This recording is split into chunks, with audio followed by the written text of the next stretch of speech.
നമസ്കാരം. ആം ആദ്മി പാർട്ടിയുടെ പൂഞ്ഞാർ നിയോജകമണ്ഡലം നടത്തുന്ന നവരാഷ്ട്രീയ സന്ദേശയാത്ര എന്ന പ്രോഗ്രാമിന്റെ സമാപന സമ്മേളനത്തിലാണ് നാം ഏവരും നിൽക്കുന്നത്. നമ്മുടെ ഈ പ്രോഗ്രാമിന്റെ പേര് തന്നെ നവരാഷ്ട്രീയ സന്ദേശയാത്ര. എന്താണ് നവരാഷ്ട്രീയം എന്ന് പഠിച്ചാലേ നവരാഷ്ട്രീയ സന്ദേശയാത്രയെ കുറിച്ച് നമുക്ക് മനസ്സിലാകത്തുള്ളൂ. 2012 ഇന്ത്യയുടെ തലസ്ഥാനമായ ഡൽഹിയിൽ ശ്രീമാൻ അരവിന്ദ് കെജ്രിവാളിന്റെ നേതൃത്വത്തിൽ ആം ആദ്മി പാർട്ടി എന്നൊരു പ്രസ്ഥാനം ഉദയം കൊണ്ടു. ആം ആദ്മി എന്ന വാക്ക്, അതിന്റെ അർത്ഥം നമുക്കെല്ലാവർക്കും ഇപ്പോഴറിയാം. സാധാരണക്കാരൻ എന്നാണ് ആം ആദ്മി എന്ന വാക്കിന്റെ അർത്ഥം. ആം ആദ്മി പാർട്ടി രൂപം കൊണ്ട സാഹചര്യം നമുക്ക് പെട്ടെന്ന് മറന്നു പോകാൻ പറ്റുന്നതല്ല. ഇന്ത്യ അഗൻസ്റ്റ് കറപ്ഷൻ എന്നൊരു സംഘടനയിൽ അതിന്റെ പ്രോഗ്രാമിന്റെ ഭാഗമായി ഒരു ജനലോക്പാൽ ബില്ല് പാസ്സാക്കണം എന്ന് പറഞ്ഞ് ഡൽഹിയിലെ ജന്തർ മന്ദിറിൽ ഒരു വലിയ പ്രോഗ്രാം നടന്നപ്പോൾ അതിന്റെ മുന്നണി പരിപാടിയായിരുന്ന ശ്രീ അരവിന്ദ് കെജ്രിവാൾ അന്നത്തെ രാഷ്ട്രീയക്കാരുടെ ചോദ്യം, രാഷ്ട്രീയത്തിൽ ഇറങ്ങാതെ രാഷ്ട്രീയത്തെ എങ്ങനെ ശുദ്ധീകരിക്കും എന്ന ചോദ്യത്തിന്റെ ഫലമായിട്ടാണ് ആം ആദ്മി പാർട്ടി എന്ന ഒരു കൊച്ചു പ്രസ്ഥാനം ഭാരതത്തിൽ രൂപം കൊണ്ടത്. നൂറുകണക്കിന് രാഷ്ട്രീയ പ്രസ്ഥാനങ്ങളുള്ള ഈ രാജ്യത്ത് എന്തിനാണ് ഇനിയും ഒരു രാഷ്ട്രീയ പ്രസ്ഥാനം എന്ന് ഒരുപാട് പേര് അന്ന് തന്നെ ചോദിച്ചു കഴിഞ്ഞു. അത് മാത്രമല്ല, ആം ആദ്മി പാർട്ടി അവരുടെ തെരഞ്ഞെടുപ്പ് ചിഹ്നമായി രംഗത്തിറങ്ങിയത് ചൂല് എന്ന ഒരു സിംബലാണ്. നമുക്കറിയാം, ഒരു കാലഘട്ടത്തില് ചൂല് കാണിക്കുക എന്ന് പറഞ്ഞാൽ അശ്ലീലമാണെന്ന് വിശ്വസിച്ച ഒരു കാലമുണ്ടായിരുന്നു നമുക്കൊക്കെ. പിന്നെ എന്തിനാണ് അരവിന്ദ് കെജ്രിവാൾ ഈ ചൂലുമായിട്ട് ഇറങ്ങിയത്? ഒരു നവരാഷ്ട്രീയം പറയുമ്പോൾ എന്താണ് ചൂലിന്റെ പ്രസക്തി എന്നൊരു ചോദ്യം അവിടെ ഉണ്ടായിരുന്നു. നമുക്കറിയാം, നമ്മുടെ അമ്മമാര്, നമ്മുടെ സഹോദരിമാര് നമ്മുടെ വീടിന്റെ അകം ശുചിയാക്കുന്നത്, നമ്മുടെ വീടിന്റെ പുറം ശുചിയാക്കുന്നത്, നമ്മുടെ നാട് ശുചിയാക്കുന്നത്, അതിനൊക്കെ ഉപയോഗിക്കുന്ന ഒരു ആയുധമാണ് ചൂല്. നമ്മുടെ രാജ്യത്തിന്റെ ഇടനാഴികളിൽ, രാഷ്ട്രീയത്തിന്റെ ഇടനാഴികളിൽ കാലാകാലങ്ങളായിട്ട് പെറ്റുകിടക്കുന്ന അഴിമതിയുടെ ഈ കലാപ ഹസ്തത്തിൽ പുറത്തുവെക്കുന്ന അഴിമതിക്കാരെ കാലത്തിന്റെ ചവറ്റുകൊണ്ടയിലേക്ക് തൂക്കുകയാണെങ്കിൽ ചൂലല്ലാതെ മറ്റൊരു ആയുധങ്ങളുടെ പാകം പറ്റില്ലെന്ന് അരവിന്ദ് കെജ്രിവാൾജിക്ക് മനസ്സിലായതുകൊണ്ടാണ് ചൂലുമായിട്ട് അദ്ദേഹം ഇറങ്ങിയത്. ആം ആദ്മി പാർട്ടി രൂപപ്പെട്ട സാഹചര്യം നിങ്ങൾക്ക് അറിയാം. എന്നാലും ഒന്ന് പറഞ്ഞു പോവുകയാണ്, ഏതാണ്ട് 15 വർഷത്തോളം ഡൽഹി ഭരിച്ചിരുന്ന ഷീലാ ദീക്ഷിത്തിനെതിരെ അരവിന്ദ് കെജ്രിവാൾ മത്സരത്തിനിറങ്ങിയപ്പോൾ രാഷ്ട്രീയ വിദ്യാർത്ഥികൾ മൂക്കിൽ വിരൽ വെച്ചു. നമ്മുടെ നാടിന്റെ ഒരു പ്രത്യേകത, ഏതെങ്കിലുമൊക്കെ നേതാക്കന്മാർ മത്സരിക്കുമ്പോൾ ഏറ്റവും സുരക്ഷിതമായ മണ്ഡലങ്ങളൊക്കെ മത്സരിക്കുന്ന ഒരു കാഴ്ചയാണ് രാജ്യം മുമ്പേ കാലഘട്ടം നമ്മൾ കാണുന്നത്. അപ്പോഴാണ് കഴിഞ്ഞ 15 വർഷമായി ഡൽഹി ഭരിച്ചുകൊണ്ടിരിക്കുന്ന മുഖ്യമന്ത്രിക്കെതിരെ അരവിന്ദ് കെജ്രിവാൾ മത്സരിക്കാൻ ഇറങ്ങിയത്. ആദ്യത്തെ മത്സരത്തിൽ തന്നെ 25,000-ഓളം വോട്ടുകൾക്ക് ഷീലാ ദീക്ഷിത്തിനെ പരാജയപ്പെടുത്തിക്കൊണ്ട് അരവിന്ദ് കെജ്രിവാൾ ജയിച്ച് ഡൽഹിയുടെ ഭരണം പിടിച്ചുവെങ്കിൽ നവരാഷ്ട്രീയം അവിടെ കൊണ്ട് ആരംഭിച്ചതാ. അതിനു മുമ്പ് വർഷങ്ങളോളം കോൺഗ്രസും അങ്ങനെയുള്ള രാഷ്ട്രീയ പ്രസ്ഥാനങ്ങളെ ഭരിച്ചു പിടിച്ച ഈ ഭാരതത്തെ രക്ഷപ്പെടുത്തിയെടുക്കാൻ എന്താണ് അദ്ദേഹത്തിന്റെ കയ്യിലുള്ള നിങ്ങളുടെ ആൾക്കാരൊക്കെ അന്വേഷിച്ചു. അത് വളരെ കാര്യമായിട്ട് ആൾക്കാർ വീക്ഷിച്ചു. അപ്പോഴാണ് അരവിന്ദ് കെജ്രിവാൾ പറയുന്നത്, ഡൽഹിയില് എല്ലാവർക്കും എല്ലാ മാസവും 200 യൂണിറ്റ് വൈദ്യുതി ഫ്രീ ആയിട്ട് കൊടുക്കുന്നു. പ്രതിമാസം 20,000 ലിറ്റർ വെള്ളം ഫ്രീ ആയിട്ട് കൊടുക്കുന്നു. വിദ്യാഭ്യാസത്തിലുണ്ടാകുന്ന മാറ്റം, ആരോഗ്യ പ്രവർത്തനത്തിലുണ്ടാകുന്ന മാറ്റം, ഇങ്ങനെ വെച്ച് കാര്യങ്ങൾ മുന്നോട്ട് വെച്ചപ്പോൾ ആൾക്കാരൊക്കെ അത്ഭുതപ്പെട്ടു. കാരണം റിലയൻസ് എന്ന് പറഞ്ഞ കുത്തക കമ്പനിയാണ് ഡൽഹിയിലെ കറണ്ട് കൊടുക്കുന്നതെങ്കിൽ ഈ റിലയൻസ് എന്ന് പറഞ്ഞ കുത്തക കമ്പനിയുടെ ഇന്ന് എല്ലാ മാസവും ഓരോ കുടുംബത്തിനും 200 യൂണിറ്റ് വൈദ്യുതി ഫ്രീ ആയിട്ട് പറഞ്ഞാൽ നിസ്സാര കാര്യമല്ല. നമുക്കറിയാം, നമ്മുടെ കേരളത്തിലെ കുറെ വർഷങ്ങളായിട്ട് നമ്മുടെ കറണ്ട് ചാർജ് പരിശോധിച്ചാൽ പ്രതിമാസം 200 യൂണിറ്റ് കറണ്ട് ഉപയോഗിക്കുന്നതിന് ഓരോ സാധാരണക്കാരിലും 2,500 മുതൽ 3,500 ബില്ല് കിട്ടുന്നത്. ഈ കറണ്ട് ഉപയോഗിക്കുന്ന ഡൽഹിയിലെ സാധാരണക്കാരുടെ 0 ബില്ല് വന്നെങ്കിൽ അത് എന്തൊരു മാജിക്കാണ്. അത് മാത്രമല്ല, നമ്മുടെ ഇവിടുത്തെ വാട്ടർ കണക്ഷൻ കിട്ടുന്നത് നമുക്കൊക്കെ അറിയാം ഈ വാട്ടർ കണക്ഷൻ എത്ര രൂപയാണ് ഓരോ പാവപ്പെട്ടവരും കൊടുക്കുന്നത് നമുക്കറിയാം. ആ സ്ഥാനത്താണ് പ്രതിമാസം 20,000 ലിറ്റർ വെള്ളം ഫ്രീ ആയി കൊടുത്തുകൊണ്ട് ഡൽഹിയിൽ ഒരു ഗവൺമെന്റ് കടന്നു വന്നു. ഡൽഹിയിലെ ഗവൺമെന്റിന് പറഞ്ഞാൽ കുറച്ച് പ്രത്യേകതകളുണ്ട്. സാധാരണ ഒരു സംസ്ഥാനം പോലെയല്ല ഡൽഹി. ഒരു പകുതി സംസ്ഥാനത്തിന്റെ അംഗീകാരം ഡൽഹിക്കുള്ളൂ. എന്ന് പറഞ്ഞാല് തീരുമാനമെടുക്കുമ്പോൾ കേന്ദ്ര സർക്കാർ നോമിനിയായി നിർത്തിയിരിക്കുന്ന ലഫ്റ്റനന്റ് ഗവർണർ ഇഷ്ടപ്പെട്ടെങ്കിൽ മാത്രമേ അവരുടെ കാര്യങ്ങൾ നടപ്പാക്കാൻ സംഭവിക്കുന്നുള്ളൂ. അതിന്റെ ഇടയിൽ കിടന്നുകൊണ്ടാണ് അരവിന്ദ് കെജ്രിവാൾ ഇപ്പോൾ ഒരു വിപ്ലവം ഡൽഹിയിൽ കൊണ്ടുവന്നത്. അതിന്റെ മാറ്റമുണ്ടായി. കഴിഞ്ഞ 2 ടേമായിട്ട് അരവിന്ദ് കെജ്രിവാളിന്റെ ഗവൺമെന്റാണ് ഡൽഹിയിൽ ഭരിക്കുന്നത്.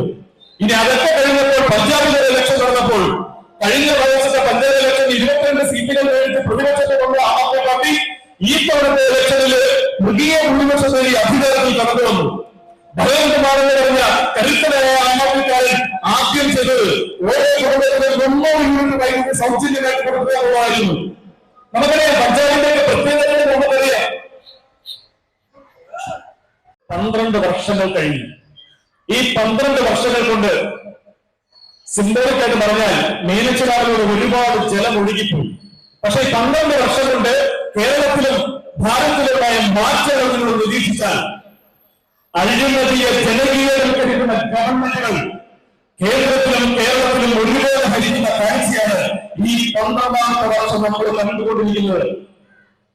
നിങ്ങൾക്കറിയുമോ, വർഗീയത വലിയൊരു ശാപമായി മാറിക്കൊണ്ടിരിക്കുന്ന കാലം. വർഗീയതയും അഴിമതിയും തമ്മിൽ അഭേദ്യമായ ബന്ധമുള്ളത് ആം ആദ്മിക്കാരൻ വിശ്വസിക്കുന്നുണ്ട്. കാരണം ഈ അഴിമതിയെ മറച്ചു വെക്കുവാൻ വേണ്ടി വർഗീയത ഇറക്കി വിട്ടുകൊണ്ട് ഈ അഴിമതിയെ മറച്ചു വെക്കുന്ന കാഴ്ചകളെ നമുക്ക് കാണാൻ സാധിക്കും. അരവിന്ദ് കെജ്രിവാളിനെ പോലത്തെ രാഷ്ട്രീയ നേതാക്കൾ നവകേരള സന്ദേശം, നവഭാരത സന്ദേശവുമായിട്ട് വന്നപ്പോൾ ഇവരുടെ നവഭാരത സന്ദേശം എന്ന് പറഞ്ഞാൽ അഴിമതിക്കെതിരെയുള്ള ഒരു പോരാട്ടമായിരുന്നു ആം ആദ്മി പാർട്ടി മുന്നോട്ട് വെച്ചിരുന്നത്. നമ്മുടെ സ്റ്റേറ്റ് പ്രസിഡന്റ് എത്തിയിട്ടുണ്ട്.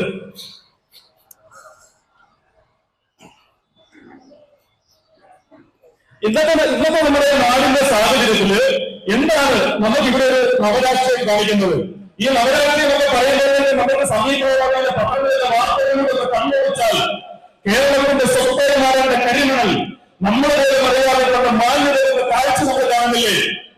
കരിമണൽ കർത്താവ് വിളിപ്പുള്ള ഒരു മനുഷ്യൻ ഇവിടുത്തെ മുഖ്യമന്ത്രിയുടെ മകൾക്ക് പോലും കാസർഗോഡ് ഒരു പേപ്പർ കമ്പനിയെ നടത്തിക്കൊണ്ടിരിക്കുന്ന കാഴ്ചകൾ നമ്മൾ കണ്ടിട്ട് നമ്മൾക്ക് എന്താണ് പറയാനുള്ളത്?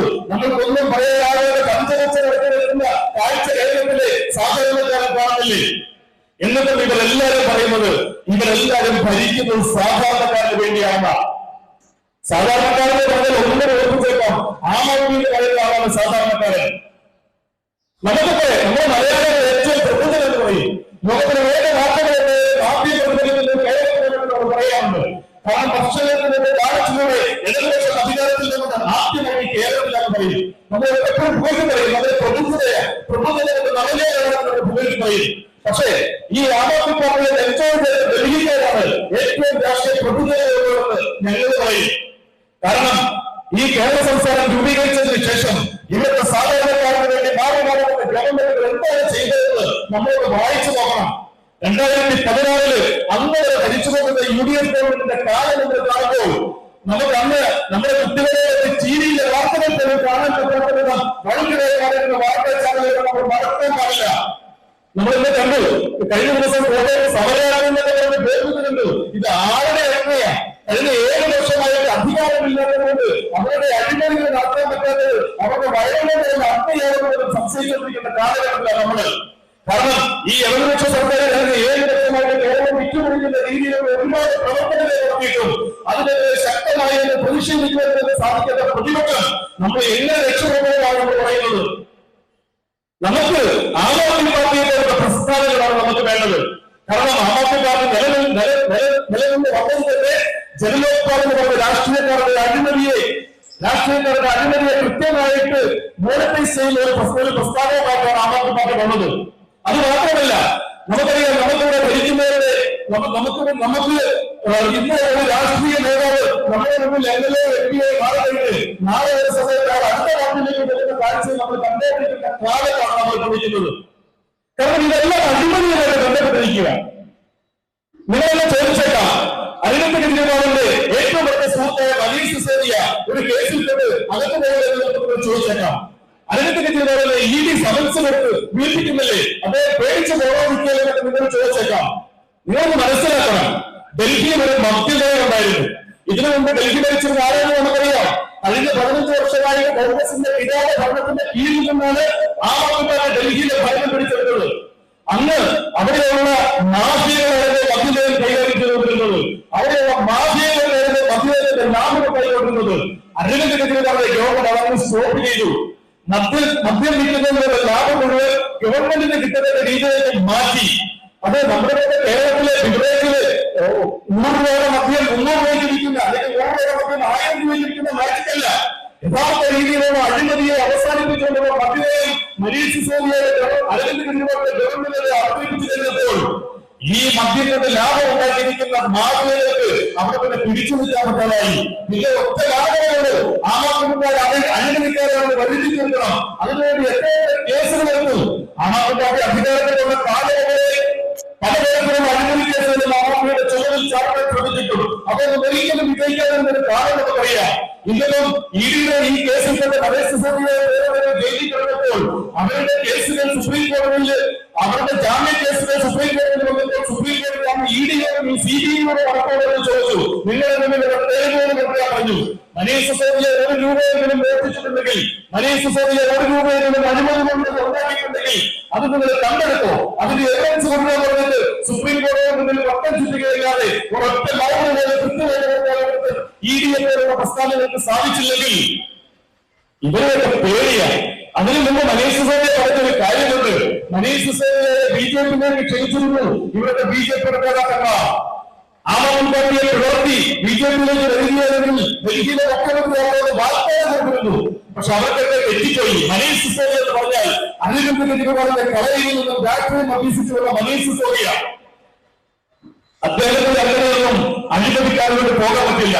നമ്മുടെ ഏറ്റവും ഉന്നതമാരെന്ന് പറഞ്ഞിരുന്ന കേന്ദ്ര സർക്കാർ കഴിഞ്ഞ കുറെ നാളുകളായിട്ട് പല രാഷ്ട്രീയ പാർട്ടികളിൽ നിന്നും ജയിലിലേക്ക് പോകുമ്പോൾ ഉറപ്പുള്ള ഒരുപാട് നേതാക്കന്മാർ BJPയിലേക്ക് ചേർന്നപ്പോൾ അവരെയൊക്കെ വെള്ളം മൂച്ചി വെളുപ്പിച്ച കഥകൾ നമുക്ക് ഒരേ ദിവസത്തെ പത്രം നോക്കിയാൽ കാണാം. കോൺഗ്രസിനകത്തും അതുപോലുള്ള മറ്റ് രാഷ്ട്രീയ പ്രസ്ഥാനങ്ങളിലും സീറ്റ് കിട്ടുന്നവരൊക്കെ നേരെ BJPയിലേക്ക് പോകുന്ന നേതാക്കന്മാരെ നമുക്ക് കാണാം. പക്ഷെ ആം ആദ്മി പാർട്ടി അങ്ങനെയല്ല. അരവിന്ദ് കെജ്രിവാളിന്റെ കളയിൽ നിന്നും രാഷ്ട്രീയ കുറച്ചു പോയത് യഥാർത്ഥ ആഘാതക്കാര് ഈ രാജ്യത്തിന്റെ അഴിമതിക്കെതിരെ പോരാടുവാനല്ലാതെ ഈ രാജ്യത്തെ വിൽക്കുവാനായിട്ട്, ഈ രാജ്യത്തെ ജനങ്ങളെ ചലിക്കുവാനായിട്ട് ഒരു ആം ആദ്മിക്കാരൻ ഒരിക്കലും കൂട്ടി നിൽക്കുകയെന്ന് ഞങ്ങൾക്ക് നെഞ്ചിൽ കൊണ്ട് പറയാൻ സാധിക്കും. അതാണ് ആം ആദ്മി പാർട്ടി എന്ന പ്രസ്ഥാനം. നിങ്ങൾക്കറിയുമോ ഈ അരവിന്ദ് കെജ്രിവാൾ ആരായിരുന്നു? ഇന്ത്യൻ സിവിൽ സർവീസിൽ IAS റാങ്ക് ഹോൾഡറായിരുന്നു അരവിന്ദ് കെജ്രിവാൾ. അദ്ദേഹം സെയിൽ ടാക്സിൽ ഉയർന്ന ഉദ്യോഗം ലഭിച്ചിട്ടുള്ള ആളാ. വെറുതെ കണ്ണടച്ചു കൊടുത്താൽ മാസം വരെ കോടിക്കണക്കിന് രൂപ കിംബാനായിട്ട് അക്കൗണ്ടിൽ വരാൻ പല കഴിവുള്ള അത്രയും മഹത്തായ ജോലിയുള്ള ആളാണ് അരവിന്ദ് കെജ്രിവാൾ. ഈ ടാക്സ് ഡിപ്പാർട്ട്മെന്റിൽ കുറെ നാളുകളോട് അദ്ദേഹത്തിന് മനസ്സിലായത് ഈ രാജ്യത്തെ ഇത്രയും ഭീകരമായി ഗ്രസിച്ചിരിക്കുന്ന അഴിമതിക്കെതിരെ പോരാടുന്നുള്ള ചിന്ത വന്നപ്പോഴാണ് അരവിന്ദ് കെജ്രിവാൾ ആ ജോലിയെ നിസ്സാരമായിട്ട് വലിച്ചെറിഞ്ഞിട്ട് തെരുവിലേക്ക് ഇറങ്ങിയത്. പരിവർത്തനയുടെ പ്രസ്ഥാനം രൂപീകരിച്ച് ഡൽഹിയിലെ തെരുവിലൂടെ അന്ന് നിന്ന് അങ്ങനെ കെജ്രിവാൾ അദ്ദേഹത്തെ വീട്ടിലെന്താ അദ്ദേഹത്തിന്റെ ഭാര്യയും സിവിൽ സർവീസിലെ ഉയർന്ന ഉദ്യോഗസ്ഥരായിരുന്നു. അവരുടെ രണ്ടുപേരും സാധനയുണ്ടെങ്കിൽ അവർക്ക് എത്രയോ സുഖകരമായിട്ട് മരണം വരെ ജീവിക്കാമായിരുന്നു. പക്ഷെ അതൊക്കെ വലിച്ചെറിഞ്ഞിട്ട് ഇവരുടെ സാധാരണക്കാരുടെ ബുദ്ധിമുട്ടുകൾ മനസ്സിലാക്കിയിട്ട് ഇവരുടെ സാധാരണക്കാരുടെ തെരുവിലേക്ക് ഇറങ്ങിയുള്ള അരവിന്ദ് കെജ്രിവാളിന്റെ രാഷ്ട്രീയം വരെ നമ്മൾ നിന്ന് ഭരിച്ചു മുടിക്കുന്ന കേരളത്തിലെയും നേതാക്കന്മാരുടെ രാഷ്ട്രീയം വരെ. അതുകൊണ്ട് ഈ രാജ്യത്തെ ജനങ്ങളോട് എനിക്ക് പറയാനുള്ളത് നമ്മുടെ കാലം വളരെ മോശമാണ്. വർഗീയതയും അഴിമതിയും ഈ രാജ്യത്തെ കടമെടുക്കുന്ന ഈ കാലഘട്ടത്തിൽ വളരെ മോശമായ ഒരു കാലത്തിലൂടെ നമ്മൾ പോയിക്കൊണ്ടിരിക്കുന്നത്. നമ്മളെ ജനിച്ചു വീഴുന്നത് മുസ്ലിമായിട്ടോ ഹിന്ദുവായിട്ടോ ക്രിസ്ത്യാനിയായിട്ടോ നമ്മൾ ഏകോദര സഹോദരന്മാരൊക്കെ ജീവിച്ചിരുന്ന ഈ നാട്ടിൽ പോലും നീ മുസ്ലിമല്ലേ, നീ ക്രിസ്ത്യാനിയല്ലേ, നീ ഹിന്ദുവല്ലേ എന്ന് പറഞ്ഞ് വേർതിരിച്ചിരിക്കുന്ന രാഷ്ട്രീയത്തിലൂടെ കടന്നു വരുമ്പോൾ നമ്മളൊക്കെ മാറണം. നമ്മൾ പഴയ കേരളം നമുക്ക് സ്വപ്നം കാണണം. ഏകോദര സഹോദരന്മാരൊക്കെ ജീവിച്ചുകൊണ്ടിരുന്ന കേരളം നമുക്ക് തിരിച്ചു പിടിക്കുവാനായിട്ട് ഈ ആദാമിന്റെ പ്രചാരകരാണെന്ന് നിങ്ങളെ അഭ്യർത്ഥിക്കുക. നിങ്ങൾക്ക് വലിയൊരു ചിഹ്ന വരേണ്ടിരിക്കുമ്പോൾ പോകില്ലേ ചൂട്. നിങ്ങൾ ഇതുപോലുള്ള മതോത്സവങ്ങളെ കാലത്തിന്റെ ചൗധരികളെ ചൂട് ചെയ്യുക. ഇവിടെ ഇരിക്കുന്ന ആമാപ്പിപ്പാട്ടിന്റെ ഈ ഈരാറ്റിന്റെ പ്രബുദ്ധരായ എല്ലാ വേഗമായി മാറുന്നതുകൂടി ആമാപ്പിപ്പാട്ടിന്റെ അഭ്യർത്ഥിക്കുകയാണ്. അതിന്റെ ഒരു കുഴപ്പമെന്നറിയോ, നമുക്ക് സാധാരണ മതങ്ങൾ മുസ്ലിമിന്റെ കുടുംബത്തിൽ ജനിക്കുന്നത് മുസ്ലിം ആകുകയും ക്രിസ്ത്യാനിയുടെ കുടുംബത്തിൽ ജനിക്കുന്നത് ക്രിസ്ത്യാനി പറഞ്ഞതുപോലെ കോൺഗ്രസ് പാരമ്പര്യങ്ങളുടെ കുടുംബത്തിൽ ജനിക്കുന്നത് കോൺഗ്രസ്സുകാരാകുകയും കമ്മ്യൂണിസ്റ്റ് പാരമ്പര്യങ്ങളുടെ കുടുംബത്തിൽ ജനിക്കുന്നത് കമ്മ്യൂണിസ്റ്റുകാരാകുകയും ചെയ്യുന്ന രാഷ്ട്രീയങ്ങളെ നമ്മൾ കാലകാലങ്ങളായിട്ട് കണ്ടുകൊണ്ടിരുന്നത്. നമ്മൾ എപ്പോഴെങ്കിലും തേങ്ങൂട്ടിൽ വോട്ട് പോകുമ്പോൾ ആ നിൽക്കുന്ന ആ സ്ഥാനാർത്ഥികളിൽ ഏറ്റവും നല്ല കഴിവുള്ളത് അല്ലെങ്കിൽ നമുക്ക് നന്മ ചെയ്യാൻ കഴിയുന്നു എന്ന് കരുതലാലെ വിജയിപ്പിക്കാൻ നമുക്ക് തോന്നിയിട്ടുണ്ടോ? നമുക്ക് തോന്നാറില്ല. കാരണം നമ്മൾ ജനിക്കുമ്പോൾ തന്നെ നമ്മുടെ നെഞ്ചിൽ ഒരു ചീനം പച്ചകുതിരേക്കും. അത് കൈപ്പത്തിയാകാം, അരിവാകാം. അത് പല ചിഹ്നങ്ങളിൽ നമ്മുടെ നെഞ്ചത്ത് പച്ചകുതി വെച്ചിരിക്കുക. നമ്മളതെല്ലാം കേട്ട് എല്ലാം കുറച്ച് അകത്തോട്ട് വരുമ്പോൾ ഈ ചിഹ്നം നമുക്കൊരു വെപ്രോളമാണ്. ആ വെപ്രോളം മാറിയാല് പ്രിയപ്പെട്ട മലയാളി നമ്മൾ രക്ഷപ്പെടും. നമുക്ക് ശരിയായ രീതിയിലുള്ള നവരാഷ്ട്രീയം മത്സരിക്കുമ്പോഴത്തേക്ക് നോക്കണം, നമ്മളെ ജയിക്കുവാൻ കഴിവുള്ളവരാണോ നമുക്ക് മത്സരിക്കാൻ നമുക്ക് നോക്കണം. ആവാസത്തിന്റെ രൂപം കൊണ്ടപ്പോൾ ആവാസത്തിന്റെ റൈറ്റ് റിജക്റ്റും റൈറ്റ് വീക്കാനും പറയുന്ന കാര്യങ്ങളുണ്ട്. പറഞ്ഞത് ഭാരതീയരുടെ 6-7 സ്ഥാനാർത്ഥികളുണ്ടെങ്കിൽ ഈ 7 സ്ഥാനാർത്ഥി നമുക്ക് കുഴപ്പമില്ലെന്ന് തോന്നിയാൽ ആ സ്ഥാനാർത്ഥിയെ റിജക്ട് ചെയ്യാനുള്ള ഒരു കഴിവ് നമുക്ക് വേണം. അതാണ് ആവാസത്തിന്റെ ആദ്യം പ്രകടിപ്പിച്ചത്. അതുപോലെ എംപിയിലെ നമ്മൾ ജയിപ്പിച്ചു വിട്ടാൽ ഈ ഇലക്ഷൻ സമയത്ത് നമ്മുടെ വീടിന്റെ മുന്നിൽ നിന്ന് താഴെ കയറി നിൽക്കുന്ന MP അല്ലെങ്കിൽ MLA നാളെ ജയിച്ചു കഴിഞ്ഞാൽ നമ്മുടെ വഴിയിൽ വെച്ച് കണ്ടാൽ പോലും പ്രതിയെ വരുന്നത് ഇവരുടെ 1-2 വർഷം കൂടുമ്പോൾ അവരുടെ ഭരണം അല്ലെങ്കിൽ അവരുടെ കാര്യങ്ങളെ മോശമാണെന്ന് തിരിച്ചു പിടിക്കുകയുള്ള ഒരു കഴിവിന്റെ നമുക്ക് റൈറ്റ് വയ്ക്കാനുള്ള പറയുന്നു. ഇതൊക്കെയാണ് ആം ആദ്മി പാർട്ടി. പലരും പറയും നമുക്ക് പ്രത്യേക രീതിയിലുള്ള കാര്യങ്ങളൊന്നും ഇല്ല, വലിയ കാര്യങ്ങളൊന്നും ഒന്നും വേണ്ട. നമ്മൾ അഴിമതിക്കെതിരെ പോരാടിയാൽ ഈ രാജ്യം രക്ഷപ്പെടും. നമ്മൾ വർഗീയതയ്ക്കെതിരെ പോരാടിയാൽ ഈ രാജ്യം രക്ഷപ്പെടും. അതുകൊണ്ട് എന്റെ ഈ രാജ്യത്തെ എന്നെ ശ്രമിക്കുന്ന പ്രിയങ്കരായ വോട്ടർമാരെ, നിങ്ങൾ ഒരു കാര്യം മനസ്സിലാക്കണം. നമ്മുടെ നാടിന് വേണ്ടത് എന്താണ്? നമ്മുടെ നാടിന് വേണ്ടത് നന്മയാണെങ്കിൽ നിങ്ങൾ ഈ ചൂണ്ടിനെ, നിങ്ങൾ ഈ ആം ആദ്മി പാർട്ടിയെ നെഞ്ചോട് ചേർക്കണം. എങ്കിൽ മാത്രമേ നമ്മുടെ നാട് മാറുന്നുള്ളൂ, നമ്മുടെ നാട് രക്ഷപ്പെടുത്തുന്നു. ഒരുപാട് ഇലക്ഷനുകൾ നമ്മൾ കാണാൻ പോവുകയാണ്. ആം ആദ്മി പാർട്ടി മത്സരിക്കുമ്പോൾ ആം ആദ്മി പാർട്ടിയെ നിങ്ങൾ നെഞ്ചോട് ചേർക്കണം. നിങ്ങൾ ആം ആദ്മി പാർട്ടിയുടെ ചൂട് കൈയെടുക്കണം. നമ്മുടെ വീടിന്റെ മുറ്റത്തിൽ വിളിച്ചുകൊണ്ടുവരുന്ന നേതാക്കന്മാരെ തൂത്തുകയുള്ള സമയമായി. ഒരിക്കൽ കൂടി ഈ ഈരാറ്റുപേട്ടയിലെ പ്രബുദ്ധരായ വോട്ടർമാർക്ക് ഒരിക്കൽ കൂടി നന്ദി പറഞ്ഞുകൊണ്ട് ഈ പൂജാ നിയോജകമണ്ഡലത്തിന്റെ ഈ പ്രോഗ്രാമിനെ ഒരു വമ്പിച്ച വിജയമാക്കിയ ഇവിടെ ഇരിക്കുന്ന എല്ലാ ആം ആദ്മിക്കാർക്കും ആശംസകൾ നേർന്നുകൊണ്ട് ഞാൻ എന്റെ വാക്കുകൾ ഉപസംഹരിക്കുന്നു. ജയ് ഹിന്ദ്, ജയ് സ്വരാജ്.